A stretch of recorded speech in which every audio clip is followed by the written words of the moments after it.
എൻ്റെ പേര് ദിവ്യ. ഞാനിപ്പോൾ ഇറിഗേഷൻ ഡിപ്പാർട്ട്മെൻറ്റിൽ LD ക്ലർക്കായിട്ട് വർക്ക് ചെയ്യുന്നു. ശരിക്കും പറഞ്ഞാൽ ജോലി കിട്ടി ഉടനെ തന്നെ എനിക്ക് ഒരു വീഡിയോ ഇടണം എന്ന് ഭയങ്കര ആഗ്രഹം ഉണ്ടായിരുന്നു. ജോലി കിട്ടിയതും പഠനമൊക്കെ പറഞ്ഞിട്ട്, പക്ഷെ അങ്ങനെ ഒരു വീഡിയോ ഒന്നും ഇടാൻ പറ്റിയില്ല. ഇപ്പം ശരിക്കും 2.5-3 വർഷത്തോളമായി ജോലിയിൽ കയറിയിട്ട്. ഞാൻ ആദ്യം എനിക്ക് കിട്ടിയത് VFA ആയിട്ടാണ്. VFA കഴിഞ്ഞു ആണ് എനിക്ക് LD ക്ലർക്കായിട്ട് കിട്ടിയത്. അതുപോലെ ബെപ്കോ LDയിലും LGSലും ഉണ്ടായിരുന്നു. അപ്പോൾ അത് ഡിലീഷൻ കൊടുത്തു. അപ്പം ശരിക്കും PSC പഠിച്ചപ്പം എനിക്ക് ഹെൽപ്പ് ചെയ്ത ഒരു ചാനലാണ് ആസ്ഥ അക്കാദമി. സാറിൻ്റെ ക്ലാസ്സുകളെ കുറിച്ച് പറയാതെ വയ്യ.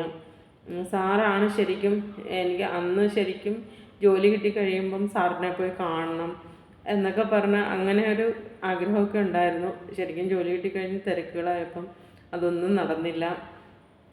അപ്പോൾ സാറിൻ്റെ constitution class, modern Indian history, LD ക്ലർക്കായിട്ട് LD clerk എഴുതുന്ന ഒരാൾക്ക് ഏറ്റവും ബേസ് മുതൽ ഒരു ലെവൽ വരെയുള്ള ക്ലാസ്സുകൾക്ക് സാറിൻ്റെ ക്ലാസ്സുകൾ വളരെ ഉപയോഗമാണ്.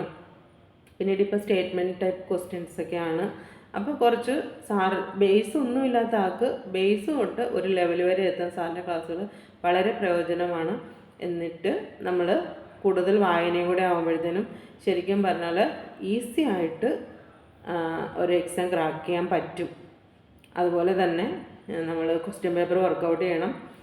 പണ്ട് ക്വസ്റ്റ്യൻ പേപ്പർ വർക്കൗട്ട് ചെയ്യുമ്പം നമുക്ക് 100 ക്വസ്റ്റ്യൻസ് വർക്കൗട്ട് ചെയ്താൽ 100 ക്വസ്റ്റ്യൻ 100 ആൻസർ മാത്രമേ പഠിക്കാൻ പറ്റുമായിരുന്നുള്ളൂ. പക്ഷേ ഇപ്പോൾ സ്റ്റേറ്റ്മെൻറ്റ് വൈസ് ആയപ്പോഴത്തേന് ഓരോന്നിനും 4 ചോയ്സ് വരും. അതിൽ 3 മിക്കവാറും ശരിയായിരിക്കും. അപ്പം നമുക്ക് കിട്ടുന്നതെന്ന് വെച്ചാൽ അത്രയും ഒരു ക്വസ്റ്റ്യൻ പേപ്പറിൽ നിന്ന് തന്നെ ഒരു 300 ഫാക്ട്സ് നമുക്ക് കിട്ടും. അപ്പോൾ അത് ഭയങ്കര യൂസ്ഫുള്ളാണ്. അതുപോലെ തന്നെ ഞാൻ കുറച്ച് നാൾ അക്കാദമിയിൽ വർക്ക് ചെയ്തിട്ടുണ്ടായിരുന്നു. അപ്പോൾ എൻ്റെ കുറേ സ്റ്റുഡൻസ് ഉണ്ടായിരുന്നു. അപ്പം നല്ല ഫ്രണ്ട്ലി ആയിരുന്നു. അപ്പോൾ അവരൊക്കെ ശരിക്കും പറഞ്ഞാൽ ഞാൻ ഇടയ്ക്ക് ഓർക്കാറുണ്ട്, അവരൊക്കെ ജോലി ആയിട്ടുണ്ടോ. ഇടയ്ക്ക് കോണ്ടാക്ട്സ് ഒക്കെ ഉണ്ടായിരുന്നു ടെലിഗ്രാമിൽ. അപ്പോൾ അങ്ങനെ ആരെങ്കിലും കാണുന്നുണ്ടെങ്കിൽ ഒന്ന് പറയണം കേട്ടോ, ഒരു ഹായ് പറയണം. പിന്നെ അതുപോലെ തന്നെ നിങ്ങളിപ്പോൾ ജോലിയിലാണോ, ഇപ്പം നിങ്ങളുടെ വിശേഷങ്ങളൊന്നും പറയണം കേട്ടോ. എന്തെങ്കിലും PSC ആയിട്ട് ബന്ധപ്പെട്ട എന്തെങ്കിലും ആവശ്യങ്ങളുണ്ടെങ്കിൽ നിങ്ങൾക്ക് കോണ്ടാക്റ്റ് ചെയ്യാം. ഓക്കെ, അപ്പം താങ്ക് യു.